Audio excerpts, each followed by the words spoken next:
నమస్తే. లగచర్ల ఇష్యూ పైన ముఖ్యమంత్రి రేవంత్ రెడ్డి మాటలు మారుస్తున్న పరిస్థితి. మొన్ననేమో ఫార్మా విలేజ్ అన్నాడు, ఇవాళనేమో ఇండస్ట్రియల్ క్యారిడర్ అంటూ కూడా రెండు మాటలు మాట్లాడుతున్న పరిస్థితి. ఇదే అంశంపైన మాట్లాడుతూ మనతో పాటు ఎమ్మెల్యే వివేకన్ ఉన్నారు. అన్న, ఎట్లా చూస్తారు? ఇవాళ మొన్ననేమో ఫార్మా విలేజ్ అంటున్నాడు, ఇవాళనేమో ఇండస్ట్రియల్ క్యారిడర్ అంటున్నాడు. దీన్ని ఎట్లా చూడొచ్చు? ఇది చాలా స్పష్టంగా ముఖ్యమంత్రి గారి యొక్క అవగాహన రాహిత్యం, వారి యొక్క అసమర్థతను బయటపెట్టే విధంగా ఉన్నది. ఇది మొదటిసారి కాదు, మొదటి నుంచి కూడా ఇక్కడ ముచ్చర్లో కూడా అప్పుడు కూడా పెద్ద ఎత్తున వచ్చే ఫార్మాసిటీని నేను దీన్ని క్యాన్సిల్ చేస్తున్నా అని చెప్పినారు. అదే హైకోర్టులో వెళ్ళిన తర్వాత మళ్ళీ మేము క్యాన్సిల్ చేయలేదు, ఫార్మాసిటీ కంటిన్యూ చేస్తున్నామని చెప్తున్నారు. అంటే దాని ఫార్మాసిటీని క్యాన్సిల్ చేసి ఫోర్త్ సిటీ తీసుకొస్తున్నాను, దాన్ని ఇంకేదో సిటీ తీసుకొస్తున్నాను అని చెప్పేసి ప్రయత్నం చేశాడు. కానీ హైకోర్టు మరి దీన్ని స్పష్టంగా దీనిపై సమానం చెప్పండి అని చెప్పినప్పుడు ఆ రోజు కూడా ఆ మాట మార్చినాడు. ఇది అదేవిధంగా ఎమ్మెల్యేలను కూడా మరి పార్టీ మారిన విషయంలో కూడా హైకోర్టుని కూడా తప్పుదారి పట్టించింది ప్రభుత్వం ఈరోజు. అలా అనేక అంశాల పట్ల, మూసీ పట్ల కూడా, మూసీ కూడా గతంలో 1,50,000 కోట్ల రూపాయలతో దీన్ని ప్రక్షాళన చేస్తాను, పెద్ద ఎత్తున దీన్ని రెజ్యునేట్ చేస్తా అని చెప్పేసి, దీన్ని సుందరీకరణ చేస్తా అని చెప్పి 1,50,000 కోట్లు ఎవరన్నారని చెప్పేసి అంటున్నాను. అంటే ఇది మొదటిసారి కాదు ముఖ్యమంత్రి గారు మాట మార్చడము. డే 1 నుంచి కూడా వారు అదేవిధంగా రుణమాఫీ విషయంలో కూడా మీరు చూసుకున్నట్టయితే క్రొనాలికల్ ఆర్డర్ వారు ఎప్పుడైతే December 7th నుంచి ఈ రోజు వరకు వారు ప్రమాణ స్వీకారం చేసిన తర్వాత ప్రజలని అనేక అంశాల పట్ల, అనేక వర్గాల వారిని తప్పుదారి పట్టిస్తూ వారి మాట మార్చుకుంటూ అయోమయ పరిస్థితుల్లో నెడుతా ఉన్నాడు రాష్ట్రాన్ని. ఈరోజు రైతు రుణమాఫీ విషయంలో కూడా రుణమాఫీ అయిపోయిందని చెప్పేసి ఏకకాలంలో రుణమాఫీ అని చెప్పినాడు, August 15th లోపల అని చెప్పినాడు, దేవుళ్ళ మీద ప్రమాణం చేసినాడు, మళ్ళీ నిన్నగాక మొన్న ఇంకా చేసేది ఉంది చాలా మందికి అని చెప్పేసి అంటాడు. ఈ రకంగా అంటే రుణమాఫీ విషయంలో మాట మార్చినాడు, ముచ్చర్ల ఫార్మాసిటీ విషయంలో మాట మార్చినాడు, అదేవిధంగా మూసీ విషయంలో మాట మార్చినాడు, హైడ్రా విషయంలో కూడా ఏదైనా సరే నేను కూల్చిపడేస్తున్నాను టకటక్కడ పోయి బోర్ల బొక్కలు పడి హైకోర్టు ముట్టకాలి అక్కడ కూడా మాట మార్చాడు. అంటే నేను ఉదాహరణగా 4-5 అంశాలు చెప్పాను, ఇంకా చాలా ఉన్నాయి. ఏ విషయంలో కూడా ప్రతి విషయంలో కూడా మరి మాట మారుస్తూ వచ్చిన సంగతి మనం గమనిస్తూ ఉన్నాం.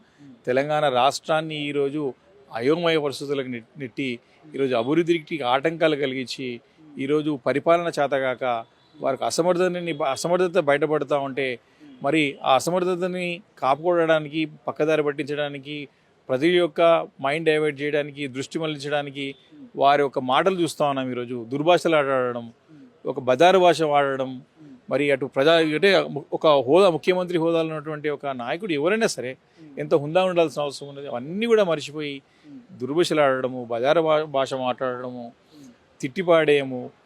ఆయన పుట్టినరోజు, ఆయన జన్మదినం రోజు కూడా చావు కోరుకున్నాడు.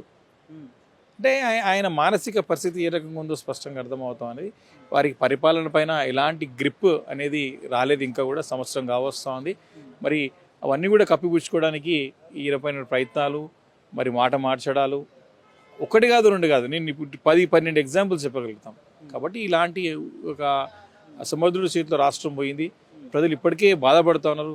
అనేక వర్గాల వారు, అటు రైతాంగం కానివ్వండి, అటు నిరుద్యోగులు కానివ్వండి, అటు మహిళలు కానివ్వండి, ఈరోజు దళితులు కానివ్వండి, ముఖ్యంగా ఇప్పుడు చూస్తూ ఉన్నాం గిరిజనులు చూస్తూ ఉన్నాం, వాళ్ళకు బాధలు చూస్తూ ఉన్నాము.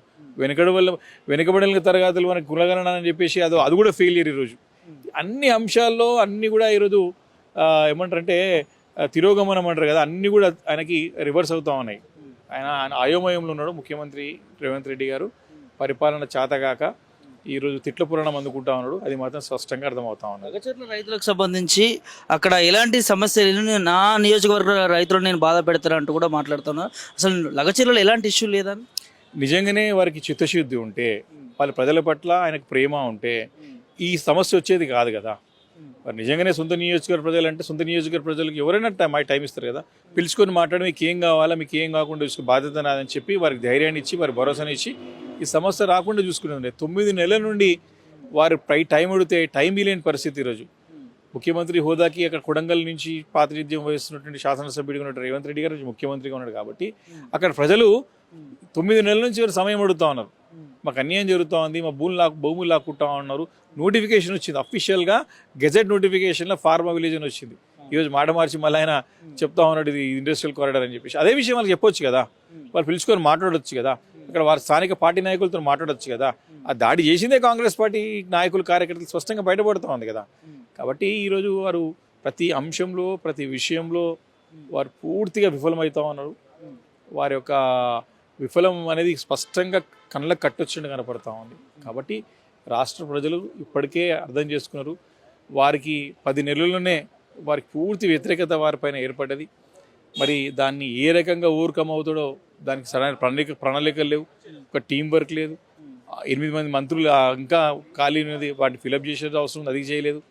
అనేక అంశాల పట్ల ఈరోజు ప్రభుత్వం అనేది పూర్తిగా విఫలమైంది. ఈరోజు ప్రజలను గాలి వదిలేసి పేరుకు మాత్రం ప్రజాపాలన, కానీ పొద్దున్న లేస్తే ఏ రకంగా డబ్బులు రావాలి, ఏ రకంగా ఢిల్లీకి ఐఏసీకి కాంగ్రెస్ పార్టీకి డబ్బులు పంపించాలి. మొన్నటి వరకు కూడా అంతకుముందు 2 నెలలు 3 నెలల ముందు హర్యానా ఎలక్షన్స్కి ఫండ్ రైజింగ్ మీద పడ్డారు, ఎక్స్టార్షన్ డబ్బులు వసూలు చేయాలని చెప్పేసి. మళ్ళీ నిన్న మొన్నటి వరకు ఏ రకంగా మహారాష్ట్ర ఎలక్షన్స్కి జార్ఖండ్ ఎలక్షన్ డబ్బులు ప్రోగేషన్లో చూసినాం. అంటే వీళ్ళ పనంతా కూడా కాంగ్రెస్ పార్టీకి జాతీయ స్థాయిలో డబ్బులు ఇట్లా పంపించాలనే తప్ప ప్రజలకు ఏ రకంగా పనిచేయాలని లేదు. ఇప్పటికైనా ఎలక్షన్స్ అయిపోయినాయి, సోయి తెచ్చుకొని ప్రజల పట్ల జర దృష్టి కేంద్రీకరించి, జర పరిపాలన పట్ల దృష్టి కేంద్రీకరించుకొని సరైన పరిపాలన అందించాల్సినటువంటి బాధ్యత ప్రభుత్వం పైన ఉంది. కాబట్టి తప్పకుండా చేయాలని చెప్పేసి కూడా మేము డిమాండ్ చేస్తా ఉన్నాం. సంవత్సరం పాలన పేరిట విజయోత్సవాలు చేసుకుంటామని చెప్పి ముఖ్యమంత్రి చెప్తాను. దీని ఎట్లా చూస్తారు? వారు సొంత నియోజకవర్గంలోనే ప్రచారాలు వస్తే ప్రజలు తిప్పి కొడుతూ ఉన్నారు, వాపస్ పంపిస్తూ ఉన్నారు. వీరు ఇచ్చినటువంటి 6 గ్యారంటీల్లో ఒక్క గ్యారంటీ కూడా అమలు కాలేదు ఇప్పటివరకు. 100 రోజుల్లో అని చెప్పినారు, సంవత్సరం కావస్తుంది, రుణమాఫీ కాలేదు. ఈరోజు వాళ్ళు ఇచ్చిన మాటలన్నీ కూడా తప్పినారు. ఈరోజు వాళ్ళు స్పష్టంగా ఫెయిల్ అయినారు. మరి ఫెయిల్ అయ్యి కూడా మేము విజయోత్సవ సభలు చేసుకుంటాం అంటే అది వాళ్ళ విఘ్నత, వారి యొక్క అంటే ఏ రకమైనటువంటి స్థితిలో వాళ్ళు ఈ పండుగలు విజయోత్సవాలు చేసుకుంటారు అనేది ఆశ్చర్యం కలిగిస్తూ ఉంది. కాబట్టి ప్రజలకి చేసి ప్రజల నుంచి రావాలి తప్ప మేము అధికారంలోకి వచ్చి సంవత్సరం అవుతుందని చెప్పి సంబరాలు జరుపుకుంటా ఉన్నారు. కానీ ఇవన్నీ కూడా కేవలము వారి యొక్క వైఫల్యాలను ఎండగొట్టేటువంటి సభలే తప్ప, విజయోత్సవాలే తప్ప నిజమైన విజయోత్సవాలు కావు. కాబట్టి ఇవన్నీ కూడా ప్రజలకు తెలుసు. మేము ఇంకా హుందా ఉన్నాం, బాధ్యత గల ప్రతిపక్ష పార్టీగా. మా నాయకుడు కేసీఆర్ గారు తప్పకుండా వారికి సమయం ఇవ్వాలి, పని చేయని చేసి అవకాశం ఇచ్చిన తర్వాత ప్రజల్లో మాట్లాడాలి. కానీ ప్రజల నుంచి వస్తున్న వ్యతిరేకత చూస్తున్నాం కదా, ప్రజల నుంచి తిరుగుబాటు వస్తుంది. ప్రజల నుంచి సొంత నియోజకవర్గంలో, వారి గ్రామంలో, వారి సొంత కొడంగల్ నియోజకవర్గ ప్రజలు తిరుగుబాటు వస్తుంది. 4 మూలలు తిరుగుబాటు వస్తూ ఉంది. గ్రామాల్లో తిరగలేని పరిస్థితి ఈరోజు ముఖ్యమంత్రి గారు కానీ, వారి మంత్రులు కానీ, కాంగ్రెస్ పార్టీ ఎమ్మెల్యేలు కానీ. ఈ రకమైన పరిస్థితుల్లో పరిపాలన కొనసాగుతూ ఉంది. ఈ పరిస్థితుల్లో వాళ్ళు విజయోత్సవాలు చేసుకుంటా ఉన్నారంటే వారి మూర్ఖత్వానికి దర్పణం పడుతూ ఉంది. అది చివరిగా గిరిజన రైతులకు సంబంధించి రేపు వారికి మద్దతుగా బీఆర్ఎస్ పార్టీ ధర్నా చేయబోతోంది. దీన్ని ఎట్లా చెప్తారు? చూడండి, ఇప్పటికే ఇది అనేది అంశం గ్రామానికి సంబంధించిన అంశం. అక్కడ అన్ని వర్గాల ప్రజలు ఇప్పటికే కేంద్ర SC/ST కమిషన్ వచ్చి పర్యటించిపోయింది. ఇప్పుడు అదేవిధంగా నేషనల్ హ్యూమన్ రైట్స్ కమిషన్ కూడా పర్యటిస్తూ ఉన్నారు. చాలా క్లియర్గా ఉన్నది, అక్కడ దాడి చేస్తూ ఉన్నారు, వాళ్ళని బెదిరించి భూములు లాక్కుంటా ఉన్నారు. వారిని ట్రైబల్స్ అంటే గిరిజనులు, దళితుల, వెనుకబడల తరగతుల భూములు కూడా లాక్కుంటా ఉన్నారు. ముఖ్యమంత్రి గారేమో తొండలు ఏమి పెట్టరని చెప్తుండేనా, తొండలు గుడ్లు పెట్టే స్థలం అని చెప్తున్నారు. ప్రజలు చూస్తారు, రెస్పాన్స్ వచ్చింది కదా. గుడ్లు పెడుతున్నాయా, అక్కడ పంటలు పండిస్తున్నారు, కళ్ళ కట్ట కనపడతారు కదా. ముఖ్యమంత్రి గారి యొక్క ఆ స్థాయిలో ఉండి ఇంకా కూడా ఇంత దిగజారు రాజకీయాలు అనేది కరెక్ట్ కాదు. ఆయన ముఖ్యమంత్రి అంటే సంగతి గుర్తు చేసుకోవాలి. రోజు పొద్దున 1 hour ఆయన మెడిటేషన్ చేసి ముఖ్యమంత్రిని ప్రజలకి బాధ్యత నాదే అని చెప్పేసి గుర్తు చేసుకోవాలి. ఎంతసేపు కేసీఆర్ గారిని, కేటీఆర్ గారిని తిట్టిపోయడం కాదు. ఏ చిన్న అంశం వచ్చినా సరే కేటీఆర్ అరెస్ట్ చేయాలని చెప్పేసి అంటే వారు మొదటి నుంచి కూడా దీనికి అంత కారణం ఏంటంటే ఏదో రకంగా 10 సంవత్సరాలలో జరిగిన సుపరిపాలన, మంచి పరిపాలన అందించినాం.